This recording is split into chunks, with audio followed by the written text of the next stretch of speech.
Spiderman പോലെയുള്ള ഒരു big canvas cinema അതിന്റെ പൂർണ്ണമായ വിഷ്വൽ എഫക്റ്റിൽ ആസ്വദിക്കണമെങ്കിൽ ഐമാക്സിനേക്കാൾ ഉപരി ഡോൾബി സിനിമാസിലോ അല്ലെങ്കിൽ സ്ക്രീൻ എക്സിലോ കാണണം. അതല്ലെങ്കിൽ ഫ്ലാറ്റ് റേഷ്യോയിലുള്ള എപ്പിക് സ്ക്രീനുകളിലൊക്കെ കാണുന്നതായിരിക്കും കുറച്ചുകൂടി ബെറ്റർ. പക്ഷേ നമ്മളെ സംബന്ധിച്ചിടത്തോളം നിലവിൽ ഈ പ്രദേശങ്ങളിൽ ലഭ്യമായിട്ടുള്ള ഏറ്റവും ബെസ്റ്റ് ഓപ്ഷൻ തളിപ്പറമ്പ് ആലിംഗ് തിയേറ്ററിലെ RGB laser 4K Atmos 3D തന്നെയാണ്.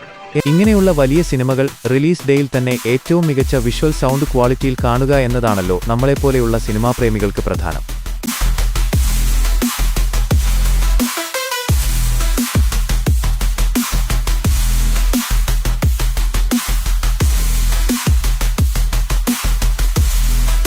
പ്രേമികൾക്ക് ആ റിലീസ് ഡേയിലെ ഫ്രഷ് എക്സ്പീരിയൻസും മികച്ച തിയേറ്റർ ക്വാളിറ്റിയും ആസ്വദിക്കേണ്ടേ?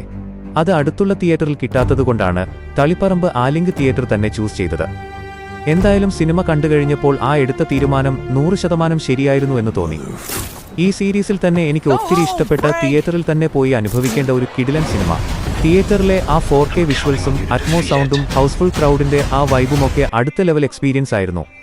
ഭാഗ്യത്തിന് 3D സിനിമയ്ക്ക് ഏറ്റവും ബെസ്റ്റ് എക്സ്പീരിയൻസ് കിട്ടുന്ന ജീറോയിൽ സെൻട്രൽ സീറ്റിൽ തന്നെയാണ് ഞാനിരുന്നത്. പഴയ തിയേറ്റർ പുതുക്കിപ്പണിത ബാൽക്കണി ഘടനയാണെങ്കിലും വിഷ്വൽ സൗണ്ട് ക്വാളിറ്റിയിൽ ഒരു വിട്ടുവീഴ്ചയുമില്ല.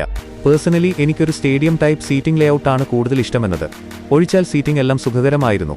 പിന്നെ കിട്ടിയ 3D ഗ്ലാസിൽ ചെറിയൊരു പോറൽ കണ്ടതൊഴിച്ചാൽ ക്വാളിറ്റിയിൽ വലിയ കുറവൊന്നും തോന്നിയില്ല. എങ്കിലും ഗ്ലാസ് ഒന്നുകൂടി ക്രിസ്റ്റൽ ക്ലിയർ ആയിരുന്നെങ്കിൽ എക്സ്പീരിയൻസ് ഒന്നുകൂടി കളറായേനെ.